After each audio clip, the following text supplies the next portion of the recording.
Hi, Jason Vaughan, Portrait Photographer.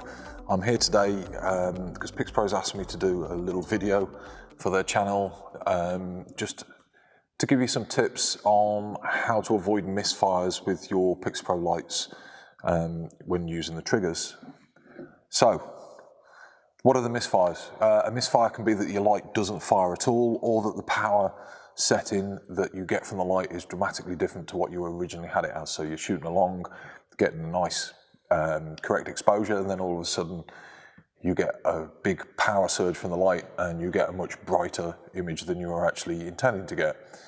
So things to look out for and things that will help you to avoid the misfires or correct it if you get those.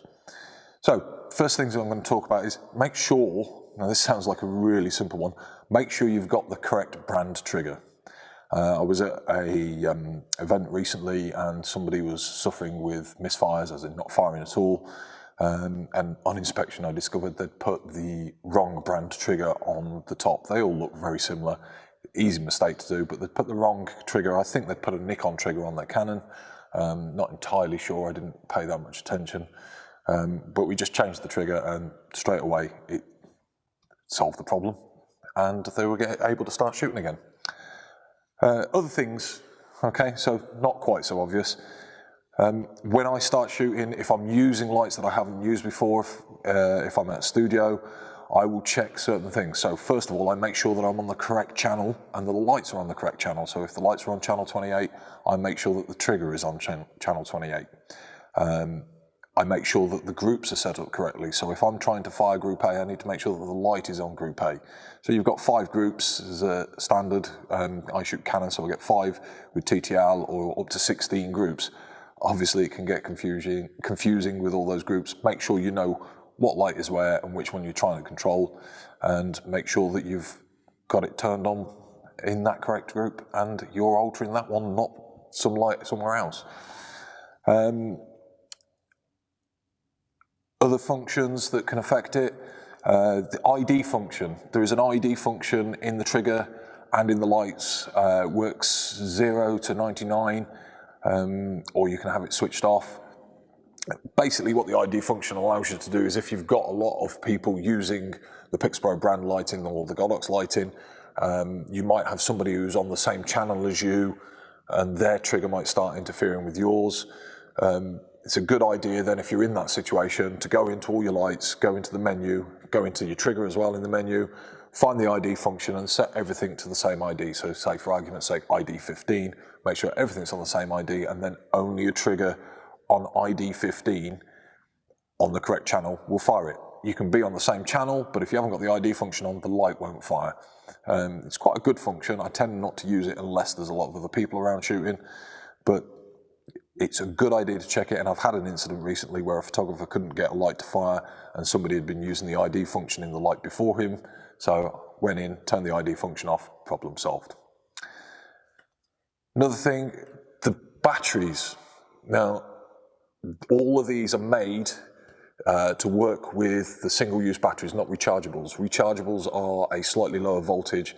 The trigger needs the full voltage of the single-use batteries that you get to get all the functionality out of it. And you will notice that if you put rechargeables in these, things like your battery display won't actually show the power. Even if you've got a fully charged set of batteries in there, it won't display as fully charged.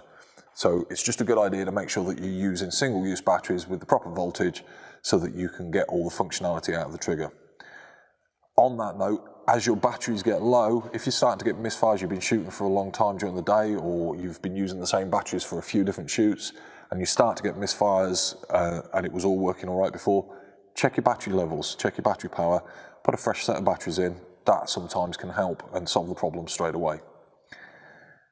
Mounting, make sure when you're mounting this on the hot shoe on the camera that it is on securely, it's all the way on so the pins line up. If you've got the correct one for your camera brand, make sure it's on the hot shoe completely forward and then just tighten the wheel down. You don't need to tighten it up, just take it down till it's just finger tight so it just holds it secure. Don't over tighten it and then make sure that it stays there. If you happen to bang it, just check that it's back on there. If you still find that you're getting the occasional misfire, it's a good idea to keep the contacts clean, so take the trigger off, give the contacts on the trigger a clean, give your hot shoe mount on the camera a clean, just give it a wipe over, maybe with a lens wipe or an alcohol wipe, make sure it's all dry, then put the trigger back on, and hopefully that will solve your problems there. Another function in here in the trigger that can help, so this is particularly in the ST4, if you go into the menu you can actually find that there is a distance set in. So I believe, without going in there, you can either have it 1 meter to 100 meters, or you can have it 0 to 30. What you will find is if you've got it 1 meter to 100 meters, sometimes if your trigger is close to a light, you may get the misfires. It doesn't seem to communicate properly.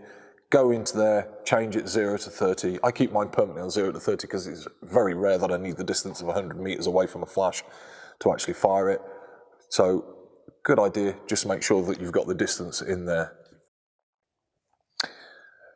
Another good thing to bear in mind, these work on the 2.4 gigahertz. That's a very popular frequency. I believe things like Wi-Fi routers, Bluetooth, there's a lot of appliances around that use that frequency. So I would always say get off channel 1. Get way away from channel 1. I tend to work 15 upwards personally,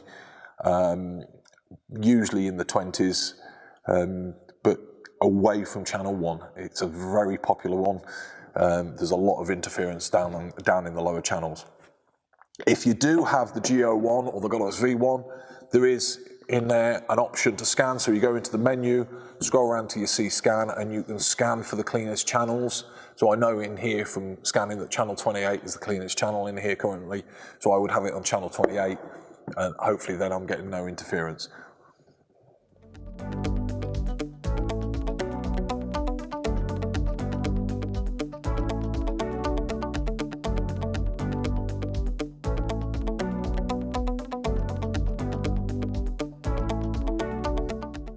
And hopefully with those few tips that you've got there, that will help reduce or eliminate any misfires that you're getting with your Pixapro lights.